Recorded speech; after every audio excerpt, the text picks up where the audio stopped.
It's 9:47 on a Tuesday morning in March, and Kian is on a Zoom call he's barely listening to. Project updates, queue, to roadmap, nothing unusual. Then he notices his director's camera cuts off mid-sentence. Then he sees the calendar invite that just popped into the corner of his screen. 10 a.m., 15 minutes. His director and someone from HR subject line says, "Quick sync." Kian's stomach drops through the floor. He tries to nod along for the next 12 minutes like nothing's wrong. At 10:02, he's in the meeting. At 10:14, he's logged out. At 10:17, his badge stops working before he finishes packing his desk. By 10:30, he's sitting in his car in the parking lot holding a cardboard box with a coffee mug and a picture of his two kids, and a manila envelope with a severance document he hasn't read yet. My name is Nick, and here's what that envelope doesn't tell him. The version of job loss his dad lived through, it's gone, and in this video, I'm going to walk you through exactly what happens to Kian's money, his health insurance, and his timeline the second he walks out that door. Leave a like, and let's start. Kian is 38, software engineer, makes $140,000 a year, which sounds like a lot until you actually look at his life. He's got a wife, Yana, who works part-time as a nurse because childcare for two kids costs roughly the same as her old full-time salary did. They own a 3-bedroom in a suburb outside Dallas. Mortgage is $3,200 a month. They have about $9,000 in a savings account, which feels like a cushion until you realize it's less than 2 months of their actual expenses. Kian is also, statistically speaking, about to find out that everything he thinks he knows about losing a job is wrong. Let's start with the number everyone keeps repeating. 4.3% unemployment sounds fine, sounds like a normal economy, and technically it is. That's roughly where unemployment sat in March 2018, back when the job market felt healthy. The problem is that the 4.3% you're hearing about in 2026 is hiding a completely different animal underneath. Because here's what they don't mention. Hiring has collapsed to 3.1%, which is tied with April 2020 for the lowest rate on record. April 2020, if you remember, is the month the entire economy was literally shut down. And we're back there. Not because companies are firing everyone, but because they've just quietly stopped hiring. Economists have a phrase for this. They call it the low hire, low fire equilibrium, which is a polite way of saying if you have a job, keep it because the door to the next one just closed.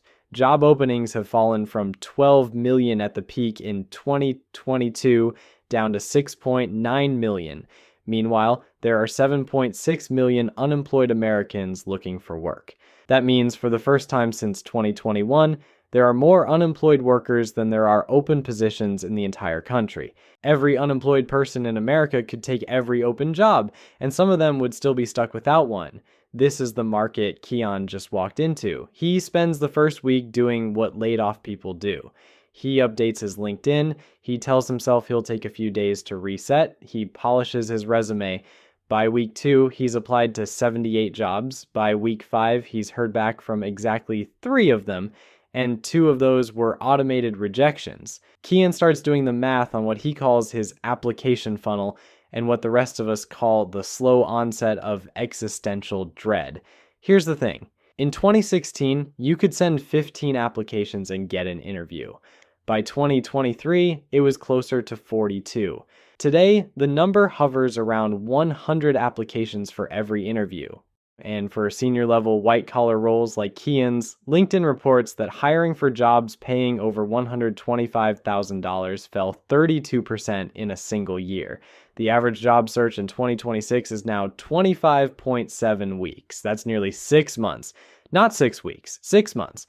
Oh, and roughly 43 of the 78 jobs Kian applied to, nobody ever saw them. They got screened out by an AI resume filter before a human read them. Welcome to 2026.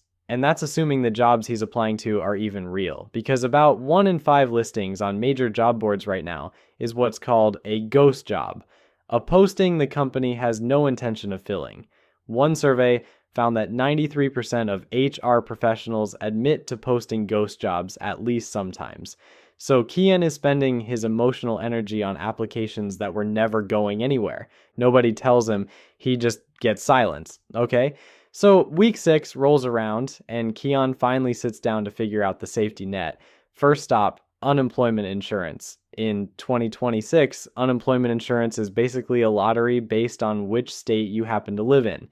If you live in Washington state, your maximum weekly benefit is $1,152. If you live in Mississippi, it's $235. Same job loss, same circumstances, different zip code, and one person is getting 5 times what the other is getting, $235 a week in 2026. You can spend that on a single target run and still walk out wondering what you forgot. Kian is in Texas, so his max is $560 a week, which sounds okay until you remember his old paycheck was $2,700 a week.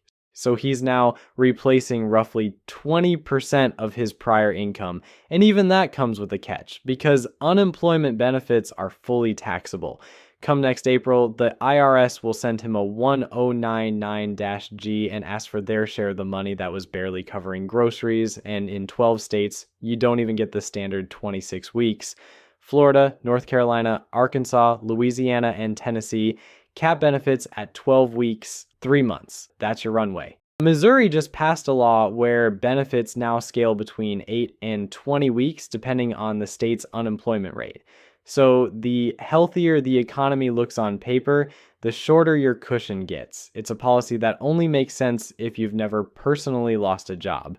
But honestly, sitting in Kian's kitchen, scrolling through his UI paperwork isn't even the moment that breaks him.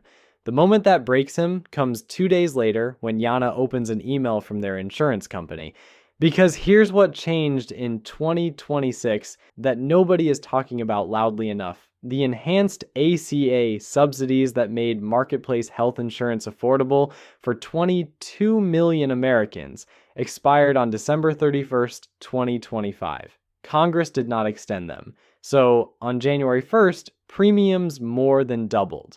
The average annual payment jumped from $888 to $1,904, a 114% increase overnight, and the old 400% federal poverty line subsidy cliff came roaring back. Kian and Yana are staring at the screen. They make just over the threshold. The quote for a benchmark family plan through the marketplace comes in at $2,180 a month. Yana does the math in her head twice before she accepts it's real. That's $26,160 a year for health insurance for 4 people, after Kian just lost his income. They look at Cobra next. Cobra is the federal program that lets you keep your old employer's insurance.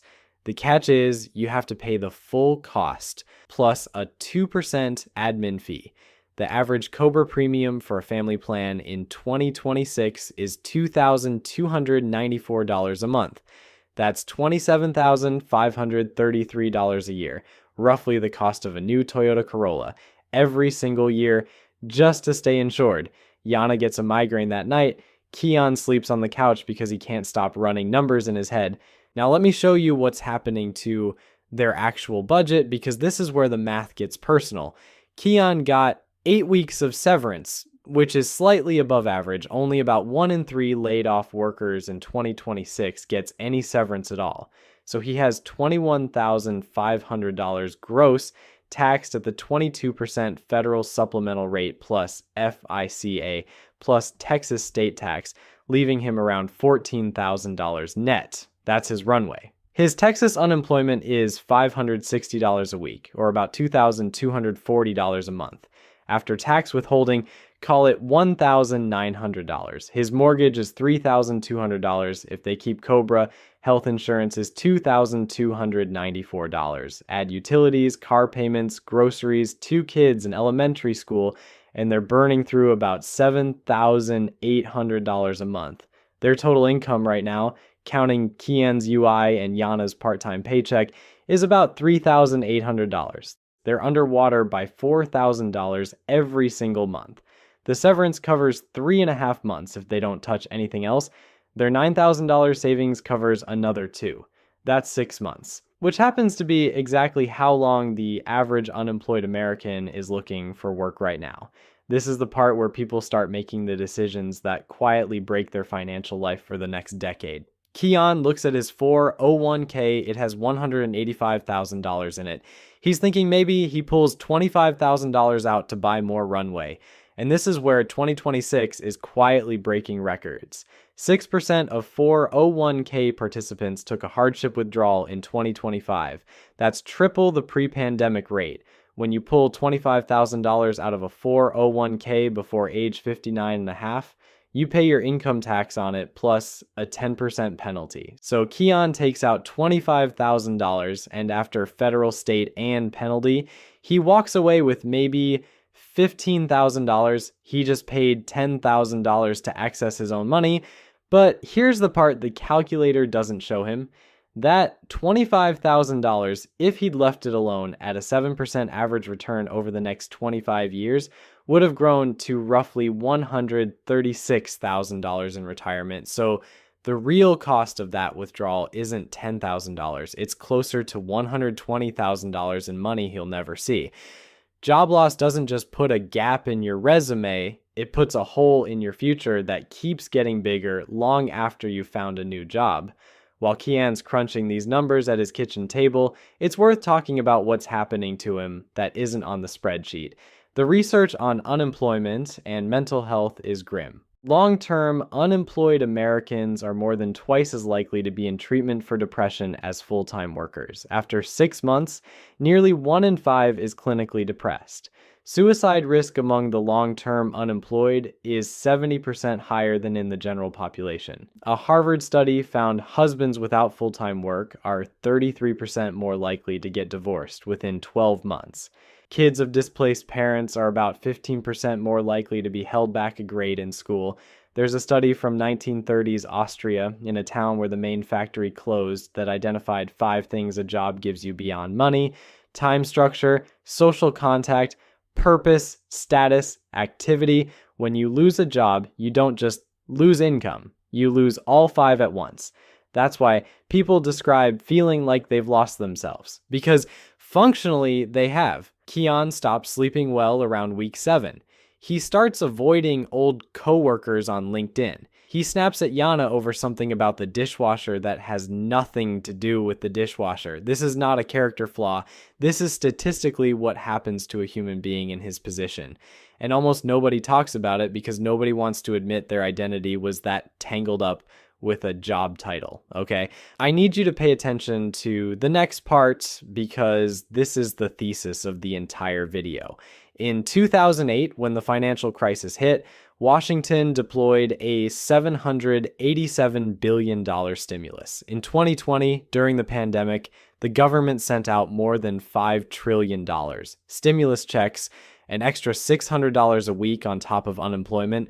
Later, $300, eviction moratoriums, pandemic unemployment assistance for gig workers, a $3,600 child tax credit that cut child poverty almost in half.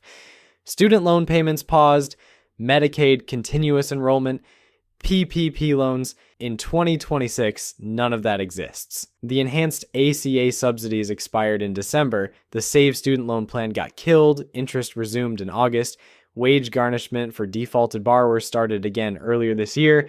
Medicaid shed 25 million people once continuous enrollment ended. SNAP got cut by $186 billion. The expanded child tax credit reverted to the old version. The eviction moratorium has been gone since 2021. Pandemic unemployment assistance for gig workers expired the same year, so if you're a freelancer, a rideshare driver, a contractor, you have no federal unemployment program at all. None. Here's the part I want to sit with for a second. The safety net wasn't destroyed. Nobody voted to destroy it. It was just allowed to expire program by program while everyone was distracted by something else. And that's arguably worse than if it had been demolished on purpose, because there's nothing to point at as the enemy, no villain, no dramatic vote, just a slow, bureaucratic unwinding. By the time people noticed they needed the net wasn't there anymore. Keon didn't vote for any of this. He also didn't vote against it. Neither did you. And then there's the new variable that didn't exist in any previous downturn, the one I've been hinting at this entire video. Because remember those 43 jobs that got filtered out by AI before a human read Keon's resume? That wasn't an accident. And it's not just Keon. A Stanford study from August 2025 looked at payroll data across millions of workers. Employment for workers aged 22 to 25 in AI-exposed jobs has dropped 13% since ChatGPT launched in late 2022. For young software developers specifically, it's 20%. Meanwhile, workers over 30 in those same jobs actually saw employment growth of 6 to 12%. The AI displacement is targeted. It's targeted directly at entry-level white-collar work. Salesforce cut its customer service team from 9,000 people down to 5,000. Their CEO said on a podcast, and I'm quoting here, "I need less heads." Microsoft saved $500 million in its call centers last year alone by replacing humans with AI. Satya Nadella said the company will grow headcount, but with, quote, "a lot more leverage thanks to AI." Snap says 40% of its new code is AI generated. Amazon cut 30,000 corporate jobs between October 2025 and January 2026. That's the largest corporate layoff in Amazon's history. And then there's the line that stopped me cold when I first read it. The CEO of Anthropic, one of the biggest AI companies on Earth, said last year publicly that AI could wipe out 50% of all entry-level white-collar jobs within 5 years. 50% within 5 years. That's the guy building the thing, saying it out loud. Keon's old company, by the way, just announced they're replacing 3 analyst roles on his team with AI. His team. The one he left 6 weeks ago. So when you zoom out on all of it, the frozen hiring market, the 6-month average search, the state lottery of UI benefits, the healthcare cliff that just doubled, the $500 median emergency fund, the safety net that quietly expired, and the AI machine steadily eating the exact kind of work most of us built our careers around. What you get is a picture where losing a job in 2026 is not just financially harder than it was in the past, it's structurally different. The cushion is thinner, the search is longer, the bottom when you hit it is harder. Keon is gonna be okay, by the way. 8 months in, he lands a new role. Pay is $118,000. That's $22,000 less than what he was making. Research on wage scarring suggests he may never fully catch up to the earnings trajectory he was on before the layoff. That gap, compounded over 25 years of retirement contributions, is roughly $500,000 in future wealth. The day after his new job offer comes in, Keon does one small thing. He opens a high-yield savings account, puts $200 in, sets up an automatic $400 transfer every 2 weeks. It's not dramatic. It's not going to make him rich. What it is a door he can close behind him, so the next time a calendar invite pops up on a Tuesday morning at 9:47, he has something on the other side of the door that isn't panic. Because here's the only real lesson in any of this. The people who come out of economic shocks intact are almost never the ones with the highest incomes. They're the ones who built the door before they needed it. The quiet, boring work you do when things are fine is the only thing that protects you when they stop being fine. And if you're waiting until your own 9:47 Tuesday to start, you're already 3 steps behind. The rules of job loss have changed in 2026. The rules of preparation haven't. They're just finally the only thing that matters. If this changed how you're thinking about your job, your savings, or your next move, drop a comment telling me which part hit hardest. And if you haven't subscribed yet, now's the time, because Keon's story is not over and neither is yours.